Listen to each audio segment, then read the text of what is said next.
Hello everyone. Today we begins with the chapter number 4, anemia.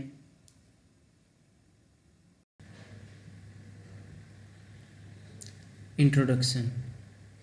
Anemia is a major killer in India. Statistics reveal that every second Indian woman is anemic. 1 in every 5 maternal deaths is directly due to anemia. Anemia affects both adult and children of both sexes. Although pregnant women and adolescent girls are most susceptible and most affected by this disease. So this is the basic introduction about the anemia. Now the definition of anemia, most important. Anemia is a clinical condition which is characterized by decrease in oxygen carrying capacity of the blood, either due to decrease in total RBC count or decrease in hemoglobin concentration or both. So anemia, the word consists of an means without and emia means blood. The definition of anemia is most important for theory viva as well as practical viva. When the hemoglobin concentration is less than 13 gram percentage in adult male, 11.5 gram percentage in adult female, 15 gram percentage in newborn and 9.5 gram percentage at 3 months of age. Whenever the hemoglobin concentration below this value, then the condition is known as anemia. Low RBC count less than 4 million per cubic mm is usually, but not always associated with low HB level in anemia. This means that if the RBC count is below the 4 millions per cubic mm, it may possible that the hemoglobin level either decreased or normal. Grading of anemia depending upon level of hemoglobin. Mild anemia, whenever the hemoglobin value is 8 to 10 gram percentage. Moderate anemia, the hemoglobin level is 6 to 8 gram percentage. And severe anemia, when the hemoglobin level is below 6 gram percentage. So this is the grading of anemia depending upon the level of hemoglobin. So mild anemia, when the hemoglobin concentration is 8 to 10 gram percentage. Whenever the hemoglobin concentration is 6 to 8 gram percentage, the anemia is moderate anemia. And whenever the hemoglobin value is less than 6 gram percentage, the anemia is severe anemia. Pathophysiology of the anemia. Whenever there is a decrease in RBC count, hemoglobin concentration or hematocrit. Hematocrit means PEX cell volume. Whenever there is a decrease in RBCs, hemoglobin or HCT level, diminished O2 carrying capacity means a decrease in oxygen carrying capacity of the blood, which causes hypoxia, and hypoxia induce effect on organ function. Hypoxia means whenever there is a lack of oxygen at the tissue level, the condition is known as hypoxia. So due to this, there will be the sign and symptoms of anemia we are going to see.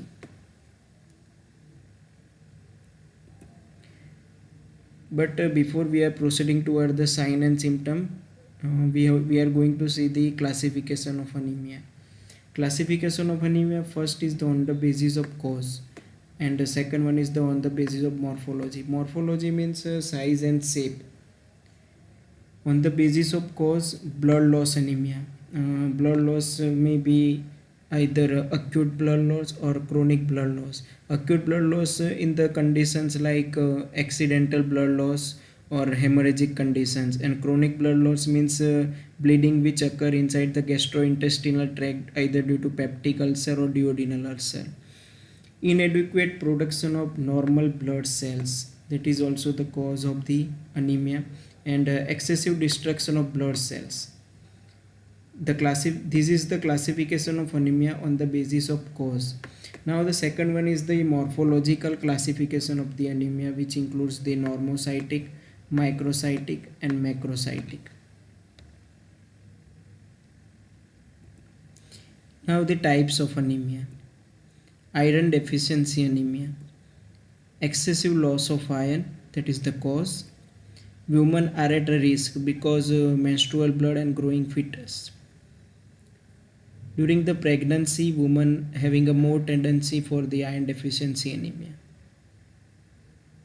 Second one is the megaloblastic anemia.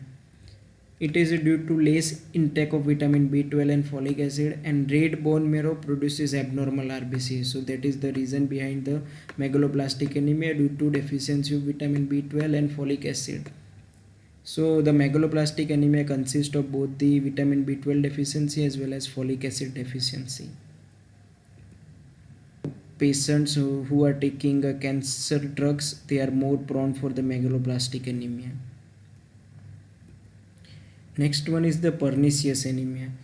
Means inability of stomach to absorb vitamin B12 in small intestine. So this is the pernicious anemia, and these all are the nutritional anemia, please remember.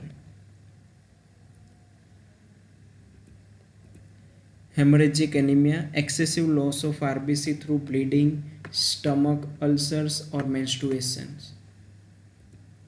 Hemolytic anemia, RBC plasma membrane ruptures. It may be due to parasites, toxins or antibodies. Thalassemia, as I already mentioned, or I already told you about the thalassemia in my previous lecture. So less synthesis of hemoglobin, or whatever the hemoglobin synthesized, it may be structural abnormal, found in the population of Mediterranean Sea. Sickle cell anemia, hereditary blood disorder characterized by red blood cells that assume an abnormal rigid and sickle cell. Aplastic anemia, due to destruction of red bone marrow caused by toxins, gamma radiation. So this is the sickle cell anemia, and this is the aplastic anemia. Now the types of anemia, or simply we can say the morphological classification of anemia. Normochromic, normocytic anemia. Whenever the MCHC means mean corpuscular hemoglobin concentration level is normal, as well as the MCV means mean corpuscular volume is normal.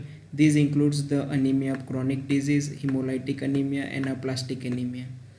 MCV means mean corpuscular volume, means the volume of single RBC, and MCHC means mean corpuscular hemoglobin concentration, means percentage of hemoglobin concentration which is present in a single RBC.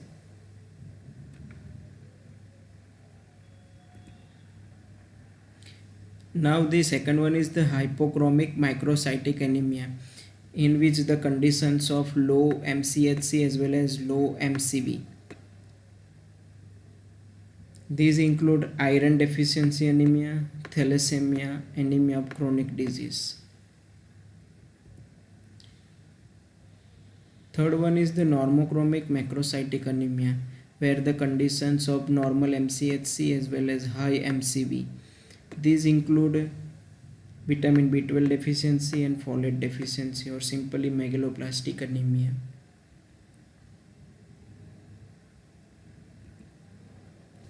Now we are going to see the causes of anemia. Increased requirements. So whenever there is a increased requirement of RBC or hemoglobin, as in conditions like menstruating females, pregnancy, lactation, growing infant and children, and erythropoietin treatment. So in this condition, the patients or females are more prone to the development of clinical conditions like anemia. Second one is the increased loss. Whenever there is a gastrointestinal bleeding, menorrhagia, persistent hematuria. Hematuria means the presence of blood in the urine. Intravascular hemolytic anemias, regular blood donors, and parasitic infections. So these are the causes behind the increased loss, and in these conditions the anemia is obvious. Now the third one is the decreased intake. So vegetarian diet is the source of vitamin B12 is mostly from the animal diet. So the people who are only on the vegetarian diet, they are more prone to the development of clinical conditions of anemia. And the socio-economic factors.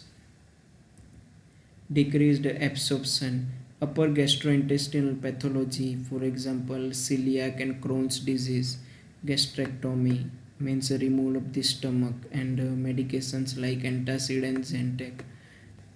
So these all are the causes of the anemia. Now we are going to see the sign and symptoms of the anemia. There are two words, signs and symptoms. Whenever the patient come to the doctor and whatever the patient explains about their whatever he or she is feeling due to certain type of abnormal condition which is present inside their body, these all are the known as symptoms. And whatever the doctor observes inside the patient or at the different sites, these are the signs.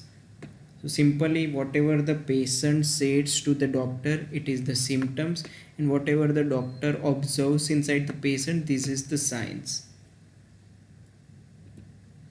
Symptoms. Common symptoms of anemia: easy fatigue and loss of energy, usually rapid heartbeat, particularly with exercise, shortness of breath and headache, particularly with exercise, difficulty in concentrating, dizziness, pale skin, leg cramps, and insomnia. So these all are the symptoms of anemia. These are the common symptoms of anemia. That means the easy fatigue and loss of energy, usually rapid heartbeat, particularly with exercise, shortness of breath and headache, particularly with exercise, difficulty in concentrating, dizziness, pale skin, leg cramps, and insomnia means difficulty in sleeping. Now the signs, we have to see the pallor of the skin, mucous membrane, palms of hand, and conjunctiva. Usually we are observing the lower conjunctiva or lower palpable conjunctiva to see the pallor. The second one is the tachycardia, cardiac dilatations, and systolic flow murmurs and edema. Mostly the doctor at the first visit is going to see the pallor as well as the tachycardia.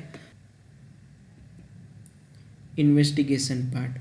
The red cell population is defined by quantitative parameters and qualitative parameters. So first of all, quantitative parameters, which includes the investigation of volume of packed cells, which means hematocrit or PCV. The another name of hematocrit is PCV or packed cell volume. Hemoglobin concentration means the level of or the value of hemoglobin which is present inside our body.